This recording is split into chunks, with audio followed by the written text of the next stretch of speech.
And we are live. Hi guys, welcome to episode 42 of Security Dog Handler Live. I think I used to call this Q&A, but now we're doing this. It's sort of like a hangout, so I just sort of hang out here for an hour or so. Anyone that wants to come into the comments, or anyone that finds something that's worth talking about after the video, because after this obviously I'll publish it and then you can watch it at a later date. So if you don't get to watch this video, or if you don't get to be in the live, then if you're watching it at a later date, you can comment on anything that I talk about in this live as well. But obviously for the people that do make the live, the chat box is there, so if you've got anything that you want to talk about or want to chat about, it is there. I've done one of these earlier in the week on Monday, I think it was, and I said I'll come and do one on Thursday as well. So yeah, obviously the chat box is there for anything to talk about. If you're watching this after it's finished and you want to publish something, and it's already published, and you want to talk about something, then it's there. Josh Green, evening mate, hi, how you doing? Hope you're good. Cheers for dropping in on the live. But yeah, just sort of hanging around. The week's been pretty good. A slightly shorter week due to the holiday, because I never work Sunday night, so slightly shorter week. This is the last shift of my week, and yeah, it's been reasonably good. I feel a bit tired through not being at work last week and being a bit out of practice, etc. All good, mate. It's been a while. Yeah, I've come back to start doing these lives now. I can do it on my phone, because I think I had to meet, I don't even think I met the amount of subscribers, because I think the amount of subscribers to do this on your phone is meant to be like 1,000, but I think maybe because I'd done so many lives, maybe someone at YouTube saw that I'd stopped doing it, and then they allowed me to do it on my phone. So yeah, now I do it. I'm hoping to do maybe 1 or 2 of these a week, because it doesn't make a massive difference. Obviously if I'm busy at work, etc., it won't happen, but I think now I can do it on my phone. I should start bringing these back, so that you're getting 2, maybe 3 videos a week. I've been trying to look at how I want to continue with the channel, etc., because I think it's coming to a point where, especially in the winter, etc., where I can't sort of film some stuff on site, etc., and obviously my time off is, I try and devote as much time off as I can to sort of the fiance and that, because we don't spend a lot of time. That was a rat. I need to refigure about how I'm going to do the channel, etc., because I feel like I've covered quite a lot in terms of information, etc., and I feel like if I just keep churning out Saturday videos, it's going to be talking about the same sort of stuff, etc. And if I'm bringing a couple of lives a week, and you don't get a chance to obviously watch them during the week, then you can watch them on a Saturday when you get a bit more free time, etc.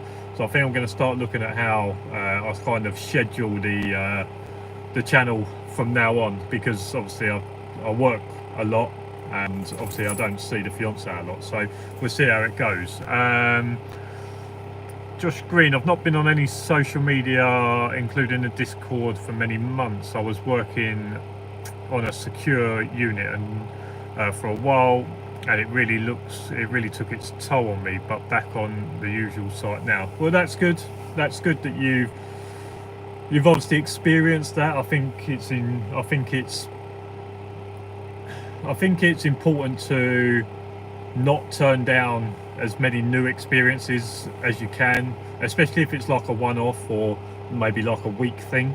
Experiencing new sort of stuff, I think is important.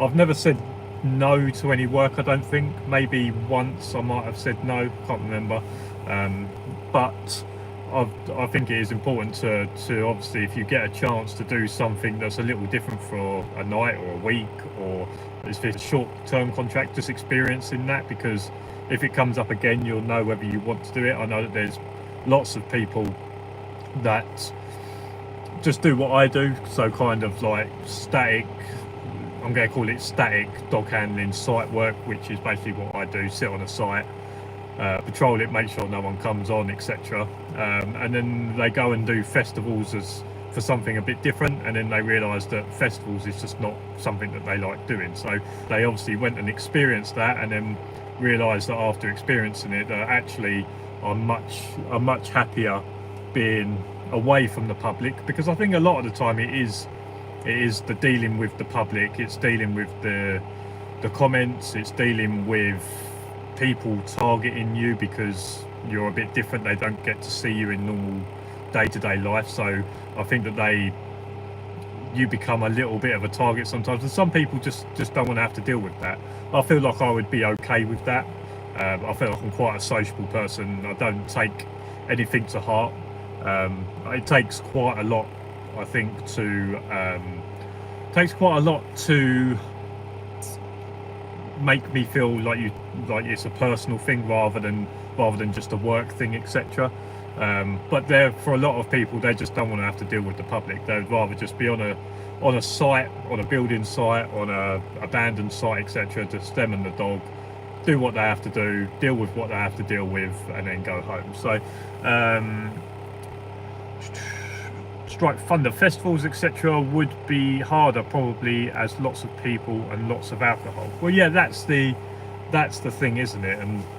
And that's why being on a door of, let's say, Tesco's. So if you're a security guard and you're working a door at Tesco's, I mean, I don't know exactly what their job role is doing that, because at the end of the day, most places now, especially big companies like Tesco's etc., they would rather a thief leave the premises than the security guard hold them there and putting the public at risk. So I'm not really entirely sure what their actual job role is, rather than obviously being a deterrent. But that's the difference between working on, let's say, a Tesco's door, where you might deal with the odd person here and there, and working at a nightclub on a door where you're dealing with lots of people, well, similar amounts in terms of the volume going in and out through the day, but obviously the people at the nightclub are drinking alcohol, they might be on something else, and that's why working on a nightclub door is probably a much harder gig than it is working on a door at, let's say, a Tesco's or a Waitrose or whatever it is, because the moment this is like Brits abroad, or this is just a standard thing, that once you start mixing alcohol with people, is that normally stuff escalates quickly. People start acting in ways that they wouldn't do in their day-to-day life. So yeah, obviously working festivals and that, you're dealing with people that are not acting in what they normally would in a day-to-day life, and because you're there in a vest and a dog, you can, because they don't see you in a normal day, you can become a target for it. It was definitely an experience having to cut people down from trying to commit on a daily basis, and what not is awful. Yeah, I mean, like I say, I've not turned down, I mean, I've never got any job offers with Prestige that are crazy. Like I've not really got any job offers that were like really dangerous, or had a really high expectancy of violence, etc.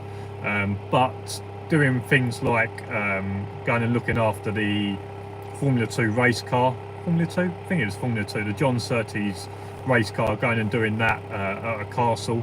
That was quite fun. Going and doing a domestic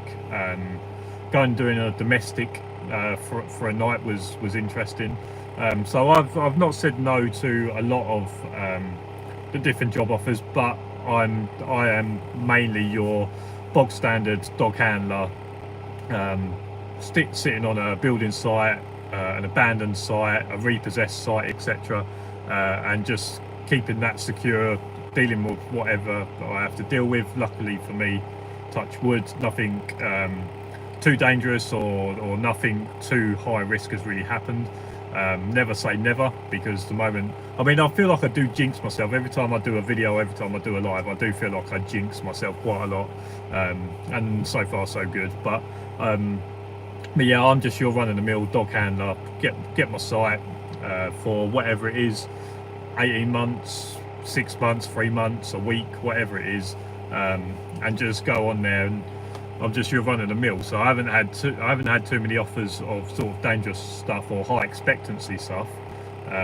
There was possibly one that come around a few months ago, but I think the email went to the work phone, and I don't really check the work phone unless I'm working. If they want to get hold of me for something urgent, they've got my private number, etc. And I think the email went to the work phone. I didn't see it for a while, and the other handler that he wanted me to do it with said no anyway, so he ended up passing that on to another couple of handlers that had a possibility of not, I don't think they was expecting trouble, but that had a higher possibility of trouble than some of the jobs I've been on. Would I have wanted to do it? It was a Sunday. And it was during the day. Possibly. Like it wouldn't have been the worst day. It would have been working with another dog handler, which probably would have been quite interesting. Would have been a bit fun. But yeah, I feel like I don't feel like it was a job I would have turned down had I seen it in time, or had the other handler possibly not pulled out. Because I think what they was trying to do is they wanted us to do it as a pair, but if one wasn't, they wanted to pass it on to another pair. They didn't want me working with like a subcontractor or someone like that. So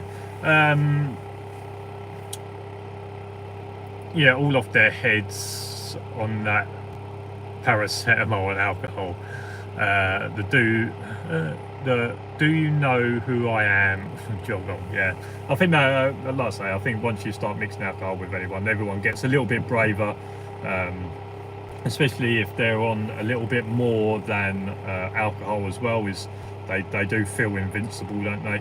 And sometimes that's the most dangerous, because if it comes to the point where you have to use the dog, sometimes that they're so high or they're on something that they don't feel the effects of the dog. Now the dog will still be doing the damage, but they won't be feeling the effects of that. So then you have to go a little bit further in restraining them. But yeah, if someone is on something more than alcohol, sometimes if the dog is used, they don't feel the full force of the dog, because they're so high, or their nerve endings have gone on what they're on, etc. So that actually becomes more dangerous if the person that's coming at you that is not feeling the effects of the dog. Therefore, you need to go a little step further in your escalation procedure in order to deal with them and get them restrained. Because at the end of the day, if someone's not feeling the effects of the dog, although the dog is good, obviously, as a physical thing of keeping them away from you, they're not feeling the damage that the dog's doing. Therefore, the dog has to end up doing more damage because the person keeps coming forwards. I'm not saying this as a guarantee, is that normally once the dog goes on and someone feels the pressure, someone feels the teeth, it's likelihood that they're going to back off a little bit. They're not going to keep coming forwards. If they don't feel that effect, they're going to carry on coming forwards. I've noticed a big increase of dog units around lately as well, hence why I'm not sign written. I just stick my magnet signs on. Yep, I'm exactly the same. I've got two largest ones that I got off. Oh God, what name did he go under? Can't remember what name. Well, I got him off Aaron. Can't remember what. I haven't spoken to him in ages. What the hell did he go under? Anyway, I've got two on these side doors off Aaron, and then I've got two of the triangles on the back doors. So there isn't a door that's used for the dog that hasn't got a sign. And yeah, once I finish work, or before I leave site, magnets all come off, and then I'm off and I'm out. So if someone knows my vehicle and they're waiting for me outside, they're going to know it by the number plate anyway. But if I am driving down the whatever road, M25 or whatever it is, someone can't pick me out as a dog handler. So I'm not high on what's it called, wrapping, like all your dog signs on, and your van always being a dog unit. I'd much rather, once I finish work, that my van blends in with the rest of the crowd rather than sticking out like a sore thumb, and possibly being followed or whatever it is that way. Yeah, I'd much rather that my van blends in with everyone else once I finish work, etc. So yeah, I'm exactly the same. I've got the magnets on all the entrances and egresses. If anyone's going to be doing their NASDO soon, make sure you know an egress, that is their word for exit.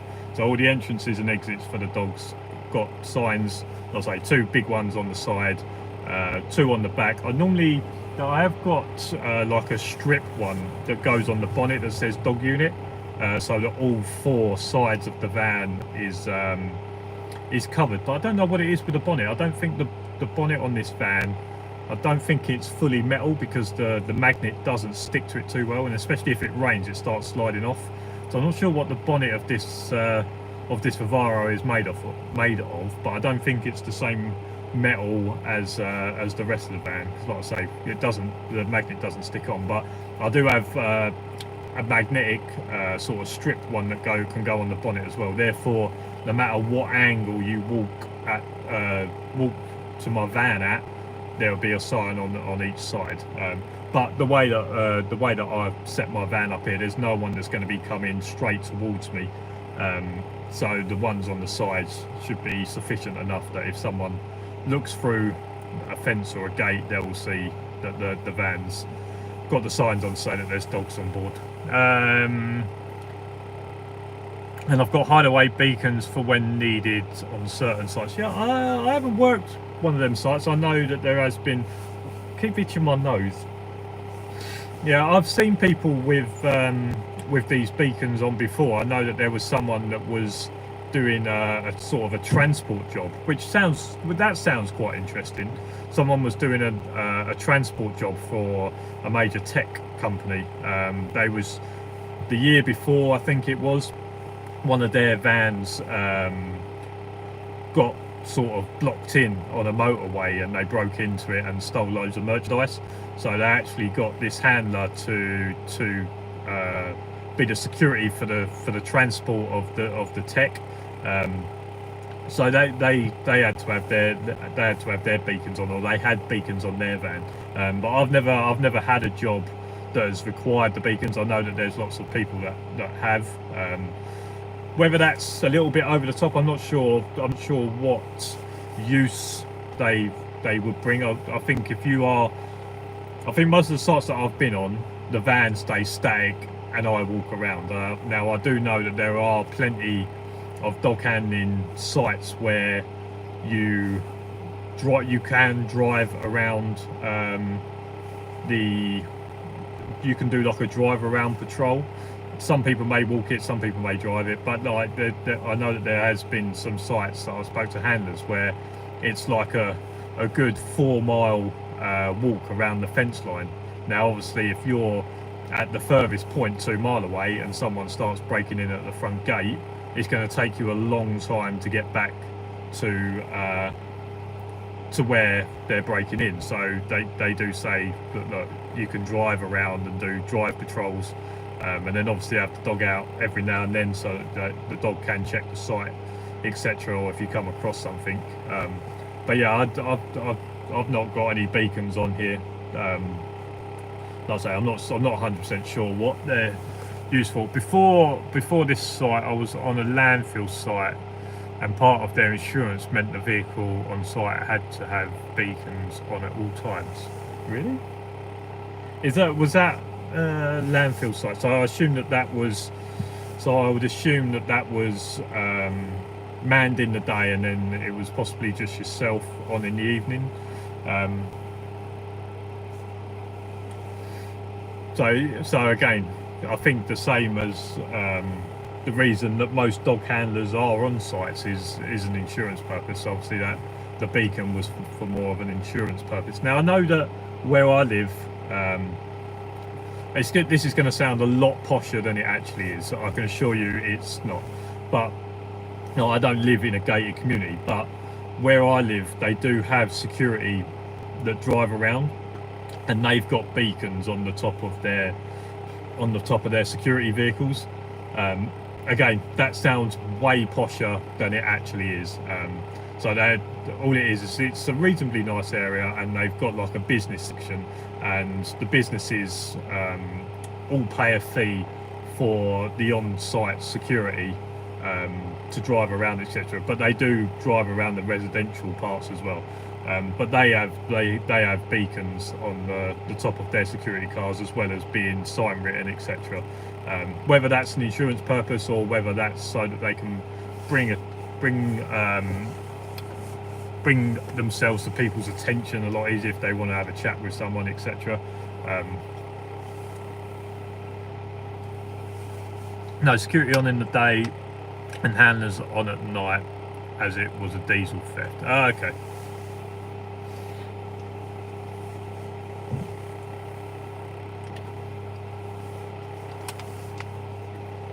Mobile trial officers, I think they are called. Okay.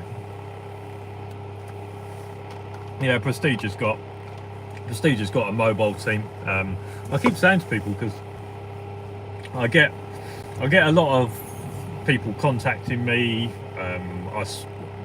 Mainly they contact me. Sometimes if I see someone's in a Facebook group asking for, if there's someone in a Facebook group asking for advice, and you get the normal Facebook stuff of people talking crap or putting them down or trying to push them away from the industry without real evidence to sort of back it up. Sometimes I'll reach out to them and say, look, if this is the information, I've got a video, watch it, this may answer some of the questions that you've got. And there are a few people in the Discord that have come in that way where I've reached out to them, but a lot of the time people reach out to me. And there's been some local people recently that have contacted me about getting into the security industry, becoming a security dog handler. They don't have a dog yet. What's the best way to go about it? They don't have an SI license. They're currently in a job but want to leave it, or they're not in a job but they want to get into security. I have said to them, a lot of the local ones before, look, Prestige normally, not always, but they are normally looking for mobile drivers, and that, although it's not the same as being a security dog handler, it's getting into the industry and it's getting used to going to sites and patrolling. So the mobile team, they'll be dotting around loads of sites throughout the night, or throughout the day, depends on obviously what shift you're on. And that gives you some decent experience of just learning to patrol sites, learning about locking, unlocking gates, maybe locking, unlocking buildings, whatever it is. And I do say to people, look, being part of the mobile team is part of a progression. So I don't see the mobile team any less than being a security dog handler. And I know that there's been plenty of handlers that have bided their time, got into security, maybe done doors, and then maybe become sort of part of a mobile team, sort of cemented themselves into a company with a dog handling section, and then once they've saved up enough money or they've got enough experience in the section, they decide then to move on to the dog section. And if you're within a company that's already got a dog section, sometimes it's quite an easy move to go from mobile to the dog handling section, rather than being fresh out your SIA, getting a NASDU, and then going to a security company and become the dog handler. So if you are without security guard experience, or if you are without a dog and you want to train your own dog, etc., being part of a mobile team and getting involved in a company with a dog section that's already there is not the worst thing, is not the worst way to go about it, because whilst you're a mobile driver, obviously you're earning money, etc., you're learning the job, you're getting some experience, etc., and then once you get the dog, you've got time, then obviously you can put in the training, you can speak to handlers that are already working for the company, or if the company has a trainer that they specifically use, like Prestige specifically used Terry for their handlers. It was quite easy it's quite easy to then get some advice off people, or it's quite easy to arrange going and finding a trainer, etc. So just because the mobile team is not the end goal, it doesn't mean that it's the wrong step to take in order to get to being a security dog handler. And I actually think it would be quite beneficial, especially for people that have not been in security before and need to learn patrolling. I mean, I'm saying this, I went from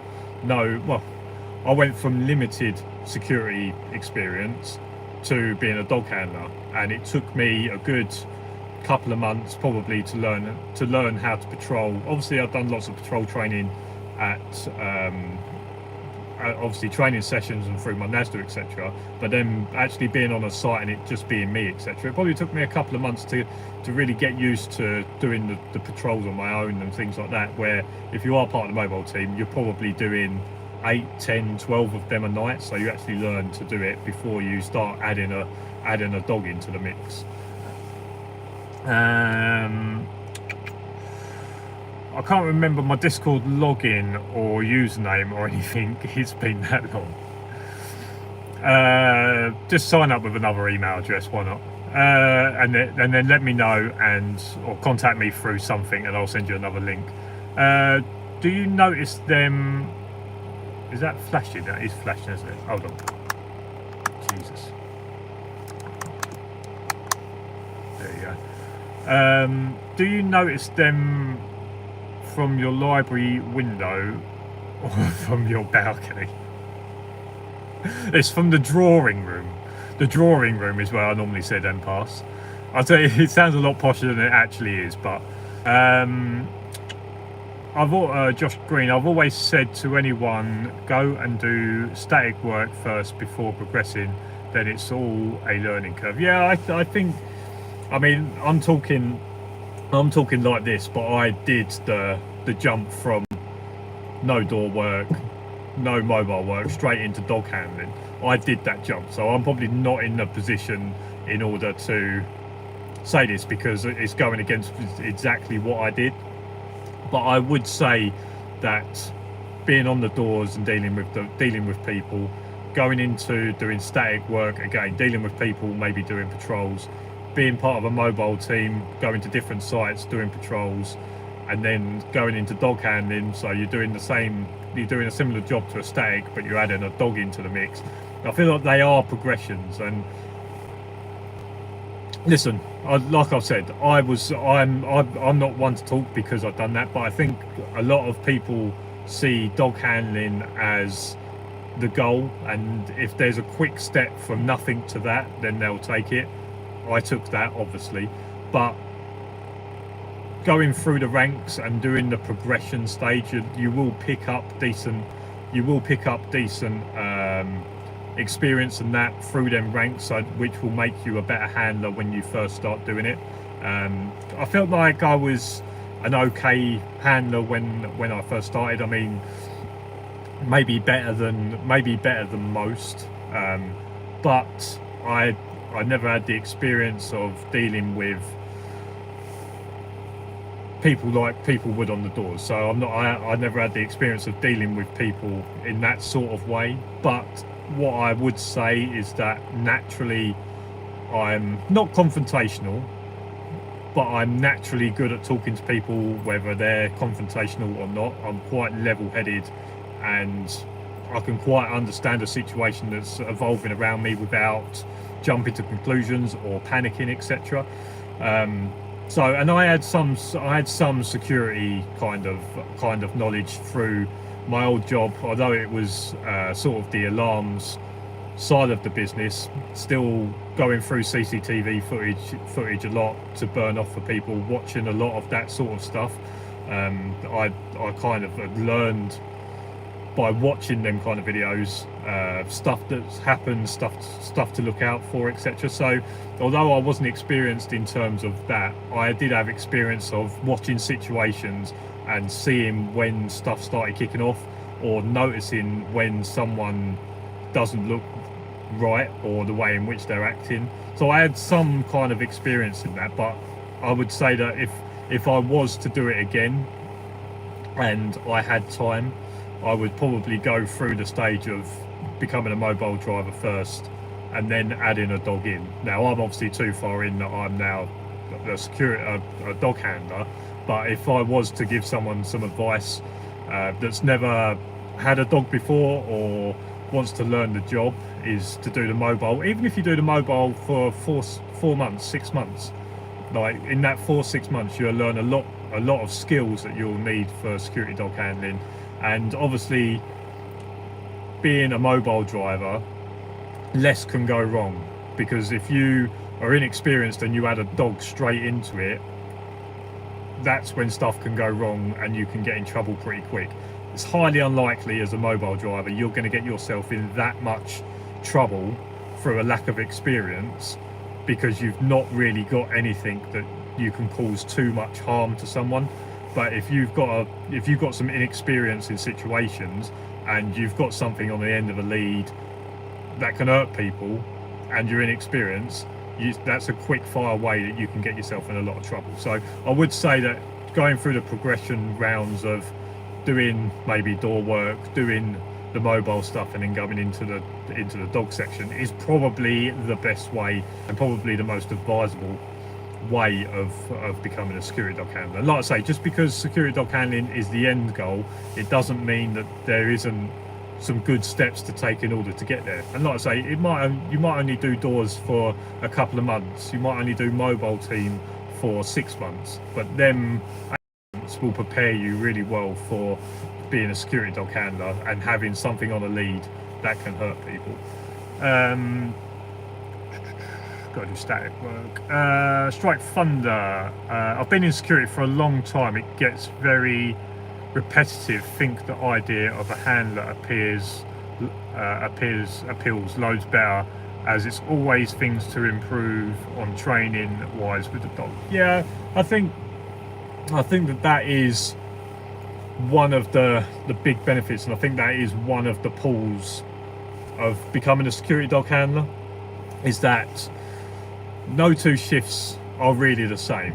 Two shifts are the same, but they're never really the same, because you might decide to do some different training with your dog one night to another. Maybe you'll have a night off and just do some play stuff, and obviously always having a companion there that you can do stuff with. And like I say, you can mix up your week doing different training. You might do some tug work twice a week, but you might do it on a Monday and a Thursday, or a Wednesday and a Sunday. So and then in between that you might do some article search work, you might do some emergency stop work, you might do some what else, whatever. You can mix up your training. So although 2 shifts, if you are a static guard, it's quite easy, although you do patrols, it's quite easy for it just to be routine. So you sit in your hut, you get out, you do a patrol. You sit in your hut, you go out, you do your patrol. Where with this, you might watch Netflix for an hour, you might listen to podcasts for an hour, you might do an hour's worth of training with your dog. Then the next night you might do a bit different training with your dog, then you might watch something on BBC iPlayer. It's like it's much easier as a security dog handler to mix it up through what you do with your dog, etc., rather than it being very, very different. And like you say, there's lots of different things that you can teach your dog, and once you get to a certain stage with something, you might just take a back seat with that, because let's say that you're working on the tug or the protection side and the dog is getting to a point where you're like, I don't really want to push this too much further. I'll tell you what we'll do, we'll work on article search work for the next week or so, and then we'll come back to doing the tug work, because I don't want to push this dog over the edge of where it becomes a bit too much of a game, or it becomes too much of the dog is so intense on winning something that actually it's showing a few signs towards you that you're like, hold on, right, I need to stop that there. If the dog is so possessed over winning the tug that he starts showing some signs towards you, you might say, right, I'm going to knock this on the head for a week. We'll do some article search work, which is a lot less confrontational. We'll just calm the dog down for a bit, and then next week we'll bring back in the tug. So yeah, I think it is much easier with obviously being a security dog handler, that you can mix up your week and you can change. Every shift can be very different, rather than maybe static work where it is quite central of most of the stuff is the same. Before you decided to become a dog handler, did you look and see if there was a demand for the role in your area, or did you know you'd be going to work for the company you're at now? Yes, so I did know that I'll be at the company I'm at now. So the managing director has been one of my really good friends for, how old am I now? 35 now. I met him when I was about 26, and then from about 27, 28, we become really good mates. And my dad's alarm company done the alarm system for the office. I played football with him for a fair few years. We then was a member of the same golf club and played a lot of golf together. And then even now, even before I started working with Prestige, I used to play golf with him probably half a dozen times a year. So it's someone that's been a good friend. So when COVID hit, and I knew I was going to have to leave my dad's company, because coming out the end of COVID, I knew that he wasn't going to be able to afford to keep me. It was my job wasn't replaceable, but with what happened, the engineers could take it upon themselves to do most of the job. Now I still help my dad out here and there doing bits and pieces, etc., just to help him out, but I knew that once sort of the furlough stuff had stopped, he was going to struggle to afford to pay me. So it was quite easy, a decision for me to say, right, look, I'm going to move off and go and do something else. I obviously had Cooper, but as a pet. So the first thing that I needed to do was go and speak to Lou at Prestige and say, look, this is my thoughts. This is my idea of what I want to do. What do you think? And we had quite an honest conversation, me and him, and he said, look, if you can get through this, there will be a job for you here, and then we'll see how it goes. So we had a pretty honest conversation. I decided to take Coop to go and see Terry, and then obviously for the next 6 months I was still working for my dad, but I was also training Coop, going to Terry once a week, twice a week, training up in order to become a security dog handler. And then it got to the stage where I passed my NASDU, and I think I passed my NASDU just before Christmas of 2020. Yeah, just before Christmas of 2020 is when I passed my NASDU, and then I think January the 8th was my first shift with Prestige. So I basically passed my NASDU, went to Lou and said, right, there's my NASDU. I've obviously got my SIA. Here's my NASDU. I'm not going to work at Christmas, so I'm going to take Christmas off, and then from January I'll be in. And I think it was like January 8th, January 9th was my first shift with Prestige. So obviously I had a chat with him before committing to this work and saying, look, what is the likelihood that I will be able to use this as a reliable income? And he said, look, we've got loads of work. There's lots of dog work around this area. We don't think that we're going to be short of dog work. And for the coming up 3 years that I've been working for him, there's never been a threat of me not having a site next week or next month or next year or whatever it is. So yeah, I did sit down with him. It was probably a lot easier because we was mates. It was a lot easier for me just to walk into an office and say, look, this is what I want to do. How do I do it? Is there a possibility of a job for me if I get to that stage? So it was a lot easier, but yeah, just having an honest conversation. And I think being loyal has been a big part of that. I think a lot of security dog handlers get into the industry, become self-employed, and then start dotting themselves around sort of lots of different companies. They'll go and do a week for this company, and then they'll move somewhere else for an extra £1 an hour, and they'll go and work for them, and then they'll go back to these for 50p less an hour.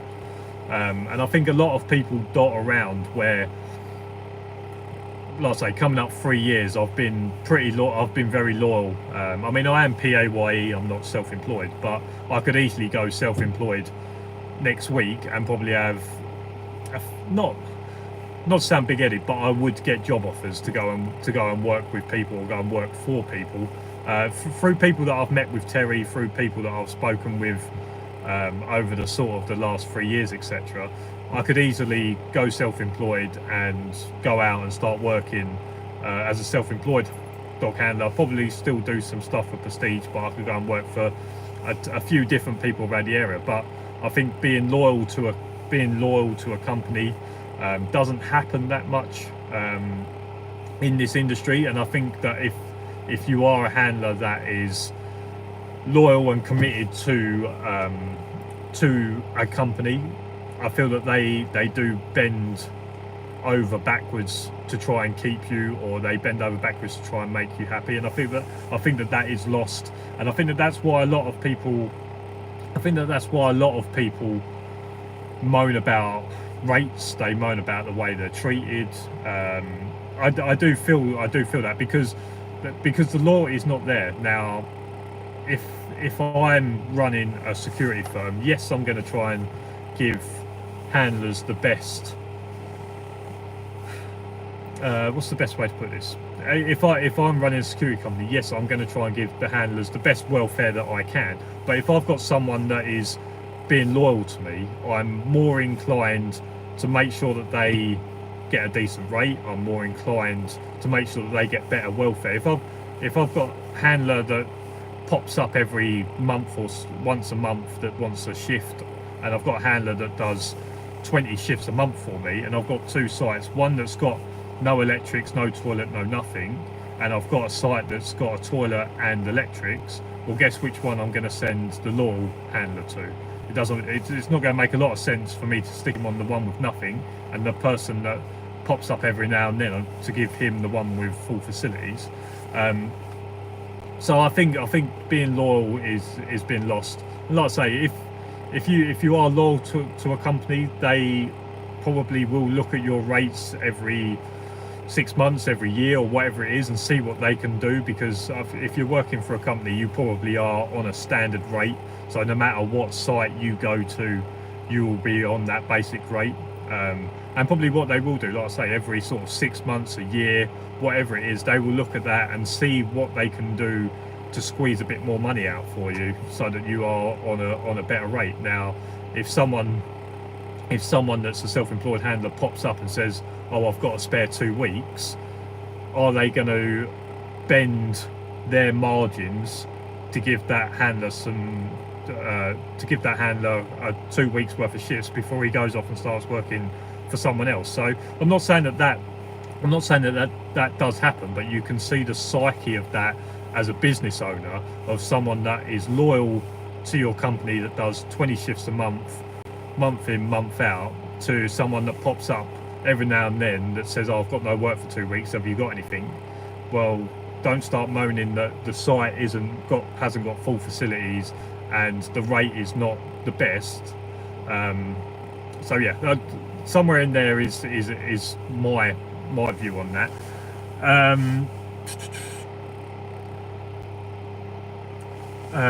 So quite a fortunate position, and you had the job security and guaranteed income, etc. Yeah, I mean, like I say, I've been very lucky, and I understand that, and I think that's been an interesting thing in terms of the videos, and that is that obviously lots of people see my videos, and obviously it is up to Prestige as well that I've been able to do these videos, that they allow me because Prestige could have said straight away, no, you're not doing that, no, you're not making videos, you're not putting our name out there. It would have been quite easy for them to do that, but they didn't. So I think through the videos as well, is it has kind of given it has kind of possibly given sort of a false narrative to some security dog handling, because I know that there are lots of areas that don't have as much work as obviously we do down in the southeast. The way in which I'm treated is very well. There are lots of other companies where they don't get treated as well. I know that so I've never worked any further than about 40 minutes from my house. Now, in terms of dog handling, that is not the end of the world. Yes, okay, it's a lot of back and forth and different things like that. But I've never really worked any further than about 40 minutes away from where I live. Now, I know handlers that have worked for companies that have sent handlers from Essex to Bristol for a 12-hour shift for a 12 on 12 off. Now, the handler then has to decide, do they stay in Bristol and sleep in their car for 12 hours before doing another 12-hour shift, or do they do the 2.5, 3-hour drive from Bristol back to Essex to get some sleep before they get in the vehicle to drive from Essex back to Bristol? And bear in mind, the company gave them the vehicle to work in, but didn't pay for the petrol. So there are companies that treat handlers not as well as I get treated. So I am in a very fortunate position. I did fall into this job in a really good position, in a really good situation, but it's only what I would say is that the opportunity is only as good as you make it. If I come into this job and I'd been an idiot, if I had been argumentative, if I hadn't been the way that I am, maybe that job opportunity would disappear. So just because he was a mate, I think that the differences between being mates and work colleagues, you can't look at it that way. I'm pretty sure that if I was an idiot, if I'd been argumentative, if I caused him loads of problems, he possibly would have moved me on and said, look, we can't continue this way. So the job opportunity is only as good as you take it. So I think that's important as well. Just because it was a good opportunity doesn't mean that it was guaranteed, because if I had been an idiot, if I'd caused him lots of issues, then that opportunity probably would have been taken away. I couldn't work self-employed. My anxiety would go. Someone's just messaged me. I couldn't work self-employed. My anxiety would go through the roof, having that additional pressure of not knowing if you're working and not having a set routine, i.e. set shifts, etc.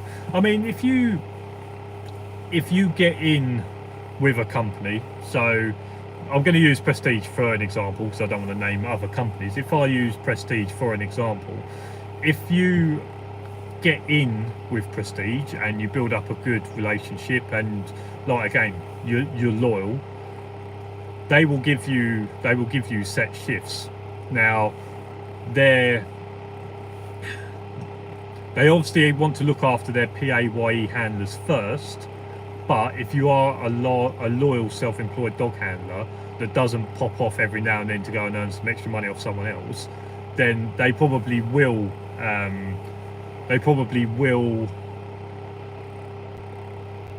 give you some more set shifts, etc. But I think that is one of the issues that I would get anxious about. That if I was a self-employed dog handler and I was obviously working for myself and I was bopping around different companies and that whilst you're on a site, you obviously can't go and meet other site managers. If you're trying to get your own job, if you're trying to tender for your own job and you're not trying to go through as a subcontractor, when you're working, you obviously can't go and meet other contractors. You can't go and meet other companies to try and negotiate sort of work. And there are times where I see people that have contracts come to an end all of a sudden, and they was planning on there being another 2-3 weeks worth of work, and the contract's just been cut on that day and they said, right, don't turn up tomorrow,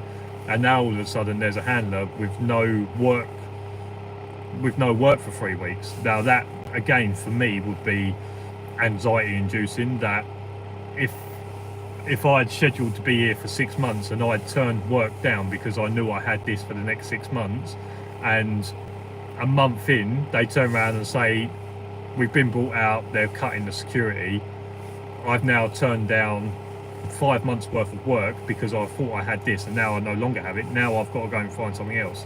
Luckily in sort of the Kent southeast area, you're probably lucky that you'll get work reasonably quickly. Lots of companies are always asking for more handlers, etc.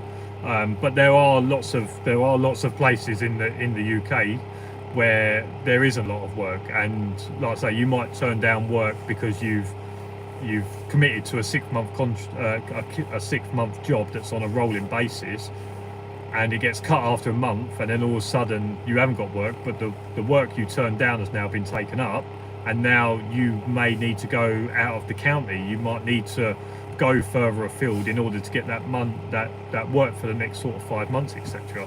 So yeah, that is one of the things with self-employed dog handlers. And like I say, with self-employed dog handlers working for a company as well, if there's a site that is 10 minutes away from a PAYE handler, and there's a site that's 30 minutes away from a PAYE handler, what site do you reckon that the company is going to give the PAYE handler? Well, they're going to give the one that's 10 minutes away. They're going to cut down on the PAYE handlers' petrol costs, etc. So again, with being subcontractor and PAYE, the PAYE handler will get the preferential geographical, I sound quite intelligent when I say that, the preferential geographical site compared to someone that's subcontracted as well. Right, I'm back. I've made a new Discord, so after the live I'll give you a message on Instagram for the link. Yeah, no worries. What I'll do as well is after this live, and I'll publish this live, I'll put a Discord link in the description of this live as well. But I think, does it stay active for about 24 hours maybe? I'm sorry, this is Josh. I'm self-employed with a company and have set shifts, but it is still stressful when it comes to holidays and stuff. Yeah, again, that is part of being a self-employed dog handler. I get my set holiday, so I get paid to go when I go on holiday, etc. As a self-employed dog handler, you're obviously not going to get that.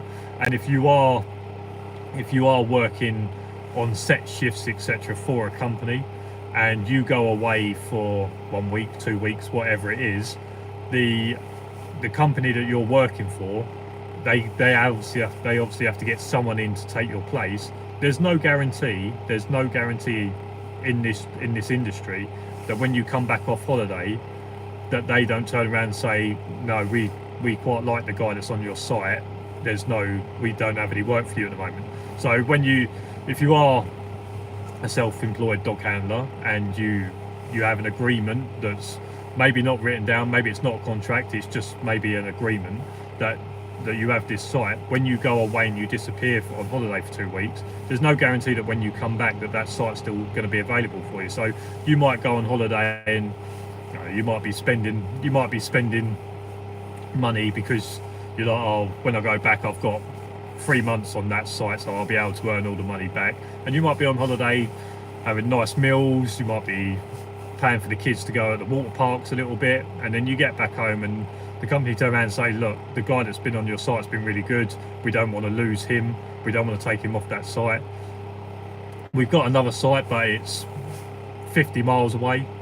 Other than that, we haven't got any other work for you. And then all of a sudden you've got a $3.5 grand credit card bill from your holiday where you've been having a nice time, etc., and then all of a sudden you haven't got any money for the next 3 months, or unless you obviously can find other work. So there is some other stresses on that side, like I say, I enjoy being a PAYE handler, getting paid to go when I go on holiday. I don't take the piss, so I don't take the piss in terms of having time off. Sometimes I do take unpaid days and just say, look, I know I haven't got enough holiday, I'll just take this unpaid. Or I'm pretty sensible with my holiday. Like, I don't whack through all my holiday in the first 4 months of the year, and then get to October when I've got no holiday left and say, oh look, I really want to go away. I'm really sensible with my holiday, etc. I think I've still got 8 days left, and obviously we're halfway through November now, coming up to Christmas. I think I've still got about 8 days left, so I don't take the piss being a PAYE handler by smashing through my holiday and then asking for favours later on down the line. So I think I'm pretty sensible with that. My mouth is so dry.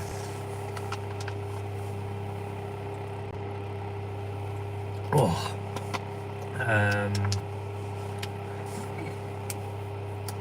Strike Thunder. Yeah, I bet as if you want a holiday, and I'm guessing it's not provided by the company as you're self-employed. Yeah, as a self-employed dog handler, you have to pay yourself holiday pay. Josh Green. Yeah, no added benefits like holiday pay. Yeah, exactly. And like I say, and in fairness, nor should they, because you are your own company, so there's no reason for a company to help out another company, because look, times are tough. Some companies are struggling, some companies are not. But as a business owner, you're not going to just start paying for someone else's business when you don't need to. It's not the done thing, is it? Let's be honest. Strike Thunder. That's why I prefer employed and probably take a lower hourly rate, but have the reassurance of the above mentioned. Yeah. I mean, as well as that, being a PAYE handler, you can choose to have your own personal public liability insurance. You can choose to have that, but as a PAYE handler, you also don't need to have the public liability insurance.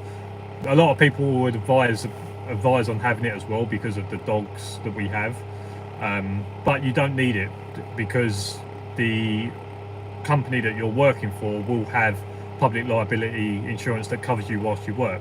As a subcontracted handler, you won't have that, so you'll have to have your own public liability insurance. And I think public liability insurance is anywhere between £300 and £600, somewhere in that bracket. And as a PAYE handler, you don't need to have it. And if you do have an incident on site, it's your company, the company you're working for, it's them talking to their insurance company about getting it resourced.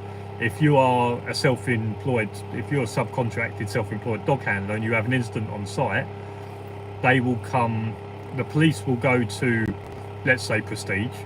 They'll come to Prestige and say, right, you've had this incident on site, blah de blah de blah, and Prestige will turn around and say, right, that work is subcontracted out to Joe Blogg's K9, go and talk to him. And then the police come to Joe Blogg's K9 and say, right, we need to have a chat, you need to start talking to your insurance. This now becomes your issue, where as a PAYE handler, if there is an issue, yes, obviously I would have to give statements, yes, it's me that's involved, but it'd be Prestige that is sorting out, doing all the paperwork with the insurance company, spending all of the time on the phone to the insurance company, sorting all the sort of that stuff out. So also being a PAYE handler, if something is to happen, there's not less stress, because you're still involved, you'll still be the one that has to give witness statements, etc.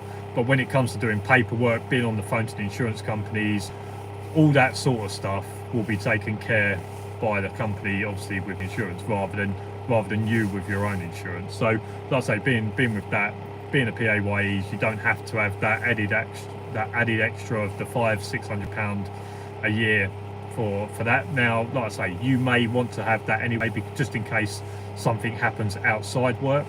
That's entirely up to you, but it's not something that you definitely have to have in order to work if you're PAYE, that you do have to have if you're self-employed or subcontracted.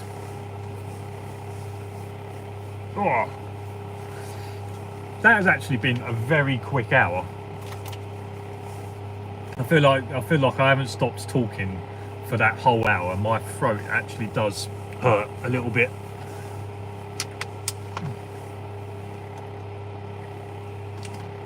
But I feel like that was a very, very successful hour and some good topics. Obviously, I feel like these are topics that have been spoken about before and stuff that I've gone over before, but trying to find that information in the first 39 lives that I've done is probably difficult. So it's always good to go over this stuff and put it in lots of videos, because then maybe more people have got a chance of coming across it. Some people that are only just finding my channel now, it'll be there rather than them having to go and find live number 17 and it being a couple of minute clip or 5 minute clip in that hour. So I think it is that old adage, if you throw enough shit at the wall, at some point something's going to stick. So if you talk about this enough, someone's going to find it in the end and get the information that they need.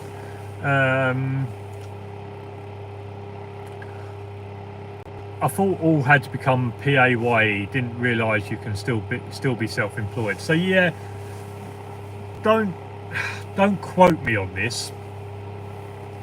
Don't quote me on this. But I think that there was an authority that security companies that were affiliated to. So I think there was an organisation that a lot of security companies were affiliated to, and they turned around and said, you can only be affiliated to us if you have PAYE handlers only. You're not allowed to have self-employed handlers working for you. And I think that organisation was throwing their weight around in the wrong weight category, because what actually people looked at and they said, well, actually having this organisation, having their affiliation actually doesn't affect a lot. 95% of our work is not affected by this organisation. So if we drop them, we can still have subcontract handlers working for us, and it's only going to affect 5%, 3%, 1% of our work. So I think that organisation, I think possibly a lot of people just dropped them and said, all right, well, if you're not going to allow us to have subcontractors, then we're just going to cut our affiliation. It doesn't affect the work that the companies were doing. They wasn't losing lots of work over it, and they could still keep their subcontracted handlers on. So I think that there was something. Don't quote me on that. I'm not 1,000% sure. I'm not 100% sure on whether how much of that is true or whatever it is, but that is what I did hear. So yeah, I think that there was an organisation throwing their weight around in the wrong weight category. You could even put a poll up over on all your socials to see how many of your following are self-employed or employed by a company. I'm pretty sure I've done a poll. I went through a mad stage on YouTube when I realised I could do polls, and I thought, you know what, I'm going to do a daily poll, and that lasted about a week, I think. And I'm pretty sure on there I did put a poll up to whether you was employed or self-employed at that time, but I've probably got more subscribers now, so I could probably put that poll up, and it is a poll that I can do on YouTube. So maybe I'll put that poll. I'll tell you what I'll do. I'll put that poll up Saturday morning to see the people that are watching my video, to see if they're employed, self-employed, or aspiring, and we'll see what the split is now.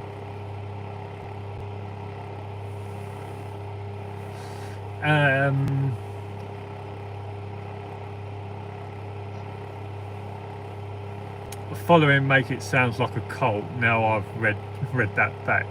I should have closed a better word. Well, actually, if I could run a cult, I would, because that means that I could earn money out of it. But I mean,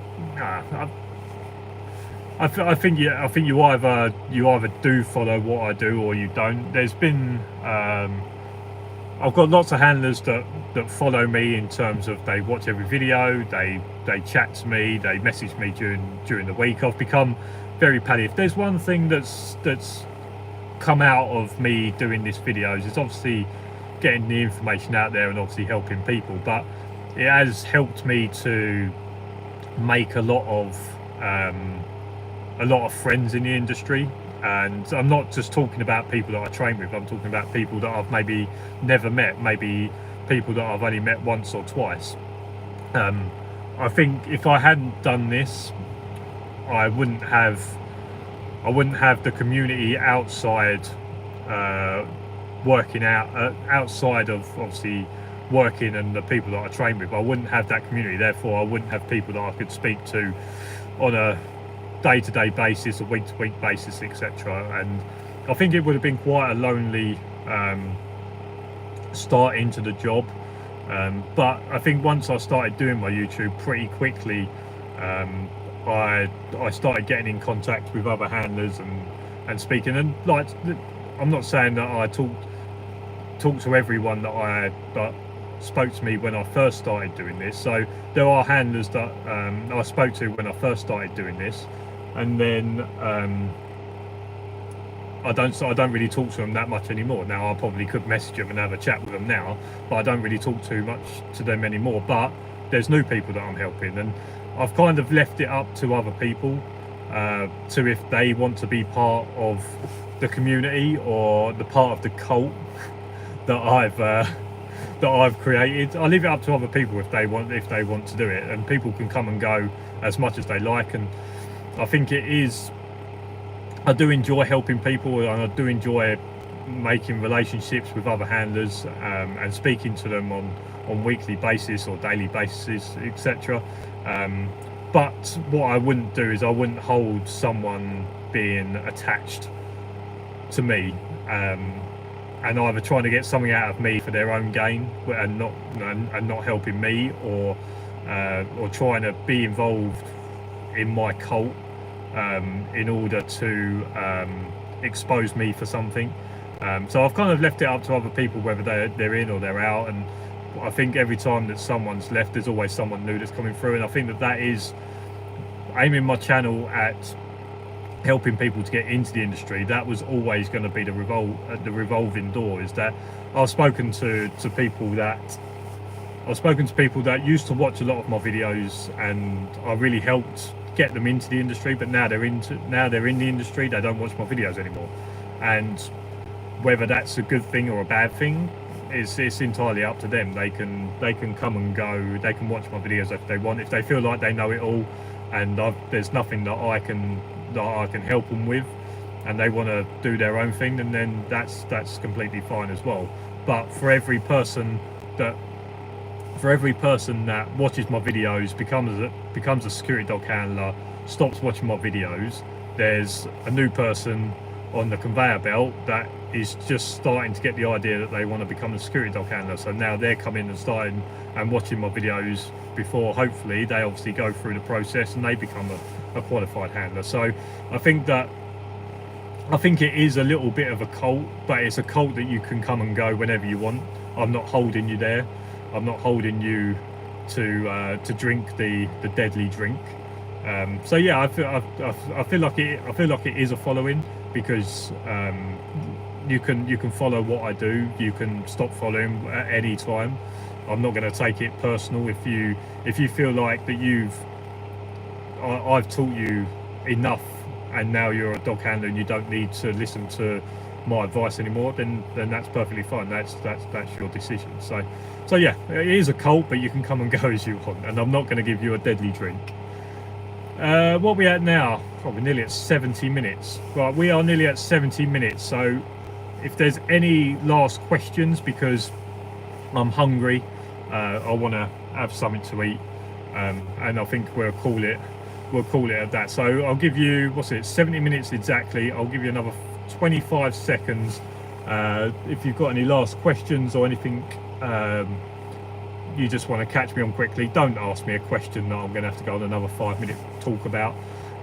But yeah, if another 10 seconds. But yeah, I think that's been a productive live. I feel like I never stopped talking, so there should be enough ramble in there that people can get something out of that. Whether they will or not is up to them. Right, that is the end of the live Security Dog Handler live episode 42. Hopefully there was something in there that was of use to you. I feel like I was scratching my nose quite a lot in that. I don't know why, it's getting a bit itchy. But as for now, if you like the video, make sure to give it a thumbs up. Subscribe down below for loads more videos. If you want to help support what I do, there's a link for my Patreon in the description of this video. Once this finishes, I'm going to put a Discord link in it as well, so if you want to join the Discord, you can. And as for now, I'll see you again next week. I haven't filmed a video for Saturday yet. I'll see whether I do. I have put out 2 lives with loads of information this week. I don't really have anything to say on Saturday, and just throwing crap out there and hope it sticks to the wall is maybe not the best option. But I will be back Monday for another live, so just watch out on your subscriptions thing, and I'll put a thing out there so that you'll know what time the live is going to be on Monday. But as for now, I'll see you next time.